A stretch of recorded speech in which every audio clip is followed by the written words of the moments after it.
just because you're not tilting does not mean that your trading psychology is perfect.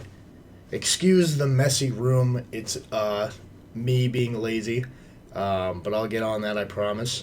But let's talk a little bit about trading psychology, about what separates. There's the handsome guy. What separates a good trader from a great trader, right?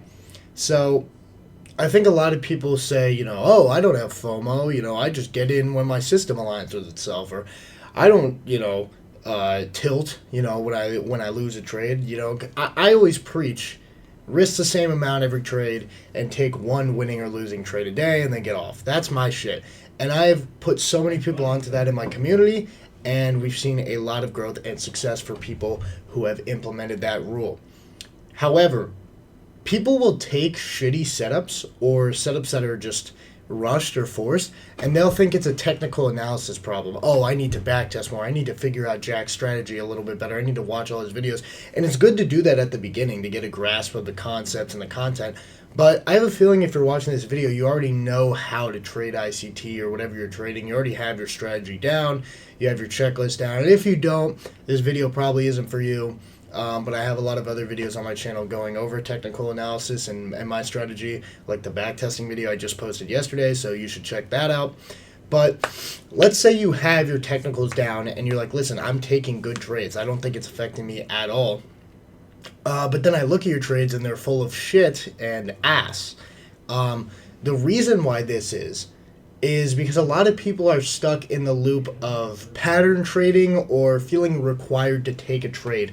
Nobody, and I mean nobody, is forcing you to take a trade any day. There's no one holding a gun to your head saying, listen, if you don't take a trade today, I'm going to slime you and your family out. All right? That just doesn't happen.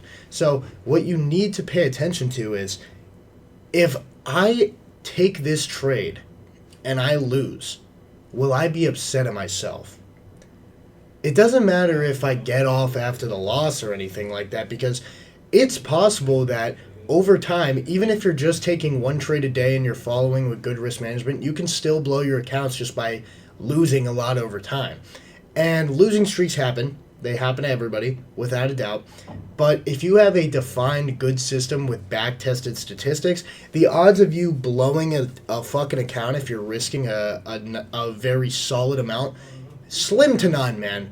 I have not blown eval or PAs that haven't been on purpose in literally a fucking, at least a year. Because I just risk management and taking good trades, all right? And the way that you take good trades, there's going to be two ways. One, all of them look the same to the point where it's boring. Have you ever heard that profitable trading is boring trading? It's true. Every single day I wake up at the same time, I do the same shit, and at 9:15 I mark out the same highs, the same lows, the same gaps. I write out the same message to my free Discord, and I'm saying, listen, if we hit this level and react off of it, I'm a short. If we hit this level, I'm a long. If we displace through this level, I'll look for continuation, long, shorts, etc. I look for the same thing every day, and if it happens, I take it. And if it wins, whatever. If it loses, whatever. And that is the heart and the true story of trading. It fucking sucks, okay? You do not trade because you want your occupation to be fun. All right, you trade because you want to be able to have fun and freedom outside of work. All right, trading is not supposed to be like any regular job. It's still a job. You still clock in, you still work, you still follow rules, but you get to determine those rules. And you could go on vacation whenever you want. You could do all this. That's the real green side of trading. The freedom that comes out of it. The problem is most people associate the green side of trading with just money. And that's where they fuck up. People seem to think that money is just the best possible benefit of trading, and obviously it's good making a lot of money, doing not that much work. But if you fully center on the idea of I'm trading so I can make money, you're cooked. You're going to get fucked. Especially if you're someone who wasn't born as a very disciplined person, which is most people. I wasn't born as a very disciplined person. I sort of adapted into it. And that was over, months and months and even years of trial and error, hard lessons, long nights just looking at myself, being like, what the fuck am I doing? Shit like that. That allowed me to grow and adapt as a person into someone that was like, I can't fucking do this anymore. Like the idea of change is so difficult, but it's easier than the idea of staying the same, staying where I am. So, when I look at trading and when I look at people trying to make something of themselves with trading, I immediately can almost tell if they're just in this shit for the money or not. And it's not like, oh, bro, but I really love trading. It's my true love. I don't care. Like, I don't care if you like trading or not. That doesn't fucking matter to me. The truth of the matter is, if you're taking bad setups, it's usually psychological. Because you know what a good setup is, because you took all of them in your back test. All right, so your back testing stats are green because they're good setups. But why am I taking good setups and back testing but not in the live market? Oh, I know why. It's because you're not under any stress. You could back test with your fucking shirt off, chilling on a Sunday evening with some music playing. Maybe you miss a setup and you're like, wait, let me go back. Oh, we did tap this 15, so this is actually a win. You're just fucking around. It's not live. It's not moving fast. When it's 10:40 on a Tuesday and you've been sitting at the charts for an hour and no setup has appeared, and you're looking at the charts and you're like, well, I got to take something. No, you don't, bro. Like, no trade is always going to be better than a loss, always. And sometimes no trade is better than a win. I will get messages from people who are like, can this dude shut the fuck up? I will get messages from people who are like, yeah, bro, I just took this trade today. It's whatever. This is it. It banked. Let's go, right? And then it's the shittiest trade ever. Like, you're trading within a range and it wicked your TP and then, like, started fucking going all around in circles or accumulating. I have had people say to me multiple times, how is this a bad setup if it won? What? How is this a bad setup if it won? Gang, you're cooked. So, a lot of people seem to think that, you take a trade and if it wins, it's a good trade, and if it loses, it's a bad trade. It's just not how it fucking works at all. Because as soon as you enter a trade, you are fully detached from the outcome because you can't control it, all right? I've heard a quote, I believe it was Marcus Aurelius who said, it was some fucking dumbass, who said, a man who is attached to something he can't control is delusional. Some shit like that. That was the premise of it. I have a card next to my desk that says, after entering every trade, repeat this. I do not want this trade to win. I just want to respect my process. Let's break that down. I do not want this trade to win. Okay? Why? That's training my brain to say, listen, I fully don't give a fuck if this trade wins or loses. The outcome means nothing to me. Why? Because I can't control it anyway. The market is going to move whichever way it wants to move every single day. And the truth of the matter is nobody has a 100% win rate or knows where the market is going to go. It's like the Wolf of Wall Street clip where these nobody knows if the stock's going to go up, down, sideways, or in fucking circles. Right? That quote. So when I say I just want to respect my process, that means I want to be happy with the fact that I took a good trade. Or I want to make sure that at the end of the day, this setup that I'm taking, that nobody forced me to take except myself, is an actual high quality setup that I can't be mad at myself for taking. And that is the recipe. Okay? You need to start only taking trades that are basically screaming at you to take them. And for a long time I always said, what the fuck does that mean, screaming at me to take? I mean, if it's a good setup, sure. So the way I've implemented a way to do this is by doing that pre-market analysis and basically telling myself, listen, if I haven't predicted this setup pre-market, then I'm not going to take it. What I mean by that is let's say I'm bearish, right? And I want to take longs once we hit like a 4-hour unfilled gap down here, right? And I'm just like, listen, I'm not going to take a trade unless we hit this 4-hour gap, because I think if we're selling off, we're not going to reverse unless we hit this. This is my final draw. But then we sell off and we hit an hourly low a little bit up higher, a little around here, and we start to reverse. And I say, oh, well, fuck. I mean, I guess we got to take this long, right? And then it fucking dumps and it kills me and it goes to the unfilled 4 hour. So the way to prevent that is just by telling yourself, listen, I marked out this 4 hour at open or before open because I said if we're going to sell off, we're not going to stop selling off until here. So I'm either going to try to catch a continuation short to here, or I'm going to wait until we hit here and get a reversal long. Vice versa with longs, obviously. Let's say we have a daily high up here, and I'm like, listen, I'm going to try to catch a continuation until these daily highs get hit, or I'm going to take a short off the daily highs, maybe if we put in an external SMT there or something, right?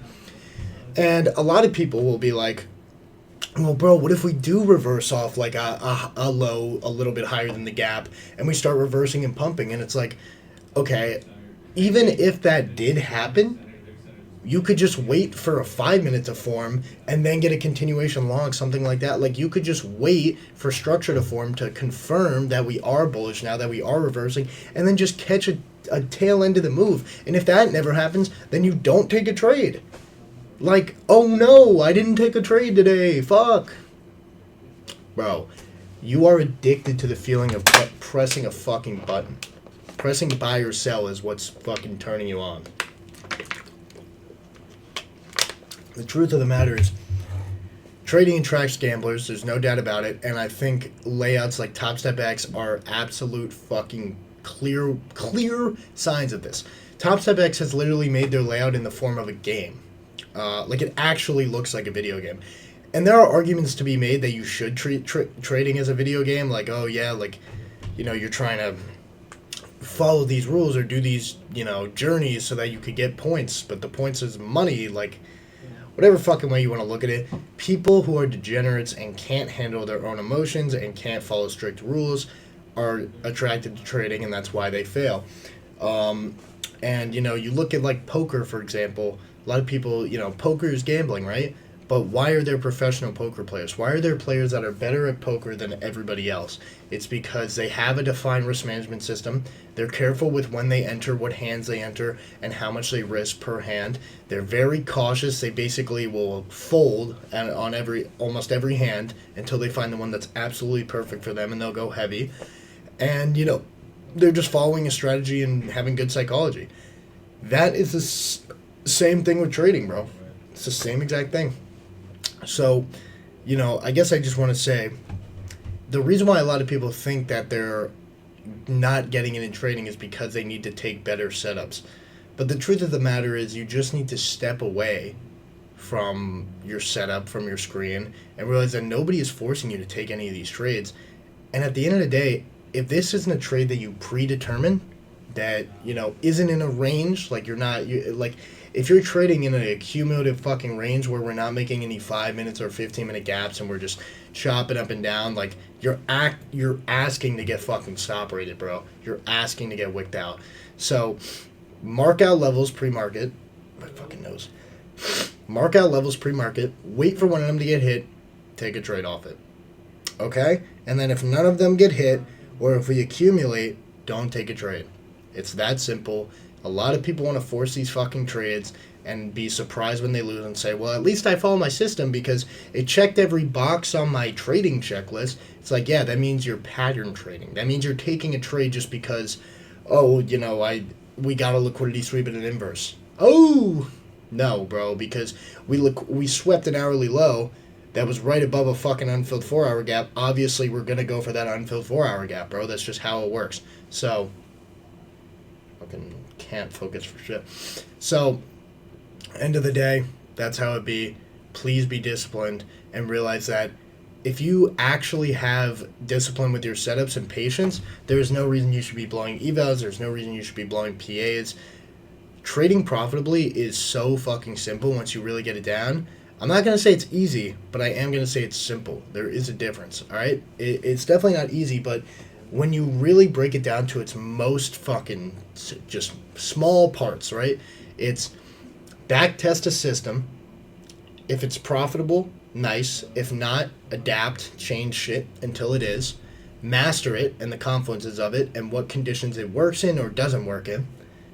Go over to paper trading or demo trading and execute. Once you're consistently green executing that, buy an eval. Pass the eval by executing with consistent risk. Slowly build up the PA, take a payout, throw it into other evals, scale them, build up, boom, now you're taking payouts. It's literally that simple. But that sounds like a lot of work. That sounds like a lot of just slow, small days. It's like, bro, I literally would, on my 50Ks, would be scalping small $200 wins like every single day just to get payouts. It's just fucking how it is. You just got to do your time. And, you know, at the end of the day, it all comes down to, can I just be calm, be disciplined, and just not give a fuck? If you don't give a fuck at the end of the day and you don't make trading your main priority, you're going to be good at trading in the long run. Because everybody who's good at trading does not let a win or a loss affect their emotions for the whole day. It should not be the most exciting part of your day. You should go to the gym after and have more fun at the gym than you did trading. You should go get lunch with your boys and actually enjoy talking to them instead of sitting there quiet because you can't think about how you got fucking stop rated before your shit went to TP. Like, you need to get mental help if that's your fucking problem. So, lock in, please. Nobody's forcing you to take a trade. And, yeah, new week now, bank holiday tomorrow. So, please don't even look at the charts or think about them. Enjoy your 3-day weekend, and good luck this week.